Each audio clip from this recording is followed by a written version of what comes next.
अभिवादन स्वीकार कीजिए ब्रजेश मिश्रा का। आप देख रहे हैं द डिबेट और हम बात करेंगे कि कोरोना वायरस के चलते उत्तर प्रदेश में जनजीवन कितना खराब हो गया है, लोगों का जीवन कितना बदल गया है और इस मुश्किल दौर में उत्तर प्रदेश के लोगों ने कितनी तबाही झेली है, कितनी बर्बादी झेली है और लोग किस कदर अपनी जान की सलामती के लिए, अपने परिवार और बच्चों की सलामती के लिए दर दर भटकते रहे हैं।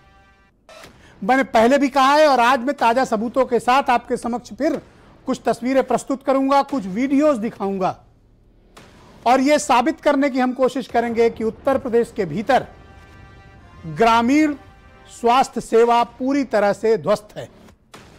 ग्रामीण क्षेत्र के अधिकांश पीएचसी प्राइमरी हेल्थ सेंटर और सीएचसी यानी कम्युनिटी हेल्थ सेंटर सामुदायिक स्वास्थ्य केंद्र तबाह और बर्बाद हैं। या तो वो कूड़े का ढेर हैं, या जानवर वहां पर रहते हैं और या तो फिर वो बिल्डिंगें ध्वस्त हो चुकी हैं।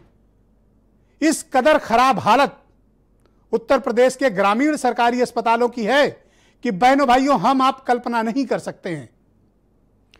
दूसरी लहर में जब गांव ग्रामीण पूरी तरह से बर्बाद और तबाह हो गया, गांव के लोग गांव में ही मारे गए, उनको इलाज तक नसीब नहीं हुआ।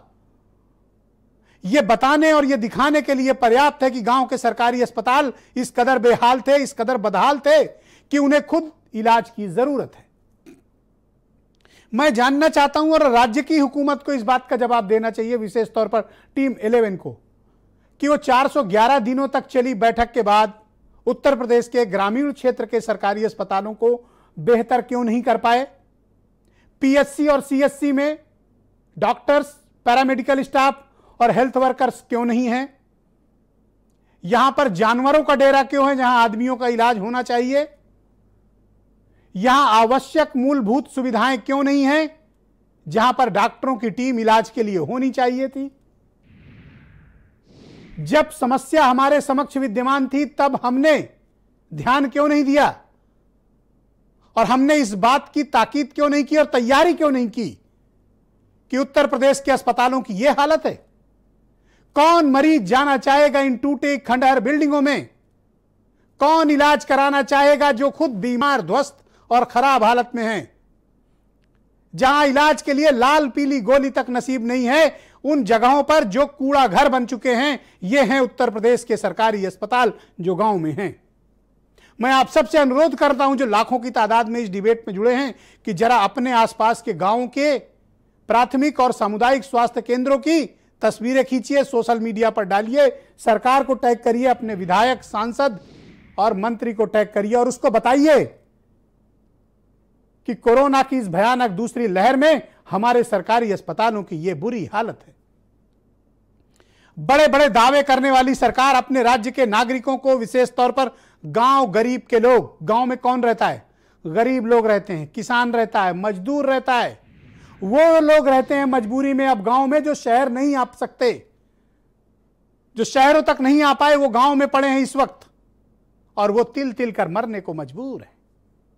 ऐसी बेहाल स्थिति, ऐसी बदहाली, ऐसी बेबसी की लोग मरने के लिए मजबूर हैं, उनके पास दवाएं तक नहीं है। इन अस्पतालों में बहनों भाइयों आप मुझे बताइए कौन इलाज कराएगा? खुद 5 स्टार हॉस्पिटल में इलाज कराने वाले नेता क्या इन कूड़ा घरों में, अस्पताल में जाएंगे जहां गरीब को जानवर और कीड़े मकोड़ों की तरह छोड़ दिया गया है सिर्फ मरने के लिए? मैं फिर कहता हूं, कल मैंने ये बात कही थी कि ज्यादा नहीं, सिर्फ 50% सीएचसी और पीएचसी का उत्तर प्रदेश सरकार ऑडिट करा ले। हालात ऐसे आएंगे कि आप कांप उठेंगे। मैं जानना चाहता हूं कि जब गांव के लोग बीमार पड़े, उनको कोरोना हुआ, बड़ी असंख्य मौतें हुई गांव में, तो जो बीमार हुए उनको भर्ती कहां कराया गया? शहर के अस्पताल तो आए नहीं, वो एम्बुलेंस आपने दी नहीं, हाई कोर्ट से स्टे लेकर आए थे, अब सुप्रीम कोर्ट से। तो जो गांव के लोग बीमार पड़े, ये बेचारे गए कहां? मैं आपको बताता हूं ये कहां गए। इनमें से कुछ लोग जो साधन संपन्न थे वो शहर तक पहुंच पाए, बचे या नहीं अलग विषय।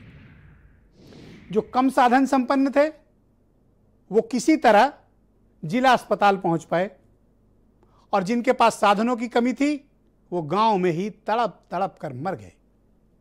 सर्दी, खांसी, जुकाम, बुखार की शिकायत करते, रात में सोते और सुबह मरे हुए लोग मिले। यह त्रासदी बहुत बड़ी है और यह त्रासदी बहुत भयानक है और सदियों तक लोग भूल नहीं पाएंगे इस भयानक विपदा को। जो लोग सकारात्मकता की बात कहते हैं, मैं उनसे जानना चाहता हूं कि जिन्होंने अपने परिवार खोए हैं, जिसने अपना पिता खोया, बेटा खोया, पत्नी खोई, मां खोया, बहन खोई, उनको आप किस सकारात्मकता की दिलासा दे सकते हैं? जिनको बचाया जा सकता था, उनके लिए एक अदद पैरासीटामॉल भी गांव में उपलब्ध नहीं थी। उनसे आप किस तरह की सकारात्मकता की उम्मीद करना चाहते हैं? जिन्होंने अपने घर, जेवर और खेत बेच दिए अपने परिजनों की जान बचाने के लिए। उनसे आप किस तरह की सकारात्मकता की उम्मीद करते हैं? जिन्होंने अपने घर के जेवर बेचकर 70,000 रुपए में एक सिलेंडर ऑक्सीजन का खरीदा हो, जिन्होंने लाखों रुपया निजी अस्पतालों को सिर्फ इस बात के लिए दे दिया कि उनके पेशेंट की जान बचेगी, मर गए। अस्पतालों ने लाशें नहीं दी।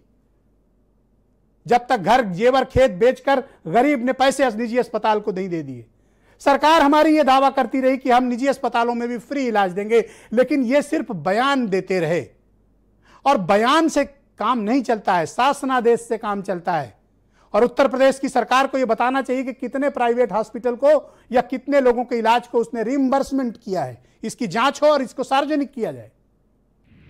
जो लोग कहते हैं कि गांव के लोग अपने परिजनों की लाश यूं ही फेंक कर चले आए, यूं ही नहीं आए बहनों भाइयों। कोई अपने प्रियजन की लाश यूं ही फेंक कर नहीं आता, कुछ तो मजबूरियां रही होंगी उनकी। ये अस्पताल लगते हैं आपको, ये जंगल है। किन मजबूरियों के तहत लोग अपने परिजनों की लाश गंगा किनारे फेंक दफना कर आए हों, हम आप कल्पना नहीं कर सकते हैं। जिन्होंने इलाज करने के लिए पैसे नहीं बचे, अंतिम संस्कार के लिए 20-20 हजार रुपए की वसूली हो रही थी। लकड़ी के नाम पर वसूली, लाश जलाने के नाम पर वसूली, इतनी अमानवीयता की हम आप सोच भी नहीं सकते हैं। मन दुखी, बेचैन और व्यथित है। अगर ये सरकारी अस्पताल बेहतर होते गांव में, तो यकीन मानिए कि हम अपने हजारों भाई बहनों को बचा पाते, हम अपने दोस्तों और रिश्तेदारों को बचा पाते। लेकिन गांव की यह बदहाली जहन्नुम बन गई, नरक बन गई और उत्तर प्रदेश के लोगों ने साक्षात शहर से लेकर गांव तक नरक भोगा है। इस नरकीय व्यवस्था में मरने के लिए लोग तड़प तड़प कर मजबूर हुए हैं। क्या आम क्या खास, आम लोगों की इतनी हमने आपके केस स्टडीज दिखाई हैं कि पूरा का पूरा परिवार साफ हो गया, घर के कमाऊ सदस्यों की मौत हो गई, जीवन का संकट है, खाने पीने तक को नहीं है, रोजी रोटी के लाले हैं, बच्चों की पढ़ाई खत्म हो चुकी है, जीवन में रात में भी अंधेरा, दिन में भी अंधेरा, भयानक कष्ट, अपार पीड़ा। हम आप उस पीड़ा का 1% भी एहसास नहीं कर सकते जो भरे पेट के लोग हैं। जो दूसरों की पीड़ा के साथ खुद को आबद्ध न कर सके, वो समाज कभी मानवीय नहीं हो सकता और वैसी सरकारें कभी संवेदनशील नहीं हो सकती जो दूसरों की पीड़ा यानी अपनी प्रजा की पीड़ा के साथ खुद को जो जोड़ नहीं सकते। वो एक बेहतर प्रशासन और शासन का दावा कैसे? मैं जानना चाहता हूं इस बात को। और ये सिर्फ आम आदमी नहीं, उत्तर प्रदेश में भारतीय जनता पार्टी के विधायक राजकुमार अग्रवाल हरदोई के संडीला से एमएलए हैं। ऑक्सीजन के अभाव में विधायक जी के बेटे की लखनऊ में तड़प तड़प कर मौत हुई अप्रैल के अंतिम हफ्ते में। 30 दिन बीत से ज्यादा का वक्त बीत गया। यह विधायक अपने बेटे के गम में है और इस विधायक ने लिखित शिकायत दी है थाना अध्यक्ष से लेकर उत्तर प्रदेश के मुख्यमंत्री को, लेकिन अब तक बीजेपी के विधायक की शिकायत पर एफआईआर तक दर्ज नहीं हुई। विधायक लिखित दे रहे हैं कि उनके बेटे की किस प्रकार से दर्दनाक मौत हुई, तड़प तड़प कर अस्पताल में उनके बच्चे ने दम तोड़ा और वो विधायक जी कुछ नहीं कर पाए। और वो भारतीय जनता पार्टी के विधायक हैं, राजकुमार अग्रवाल नाम है उनका, संडीला हरदोई से। आज मीडिया में वो रो रहे हैं, विलाप कर रहे हैं, चिट्ठियां पत्रकारों को भेज रहे हैं कि उनको इंसाफ चाहिए। यहां बीजेपी के विधायक को इंसाफ नहीं, 5 विधायक मर गए, 3 मंत्री मर गए। गरीबों की तो हालत सोचिए, अंदाजा लगाइए कि किस तरह से तड़प तड़प कर उनकी मौत हुई होगी, कैसा कीड़े मकोड़ों की तरह वो मरे होंगे, हम आप सोच भी नहीं सकते।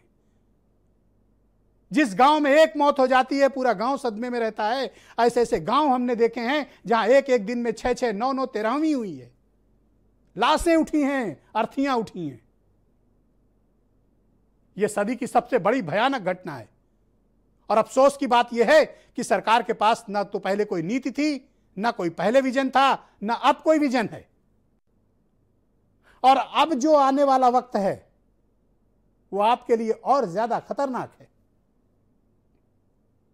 मई के तीसरे हफ्ते में कर्नाटक से एक खबर आई थी कि लगभग 40,000 बच्चे जो 9 साल से कम उम्र के हैं उनमें कोविड पॉजिटिव के लक्षण पाए गए।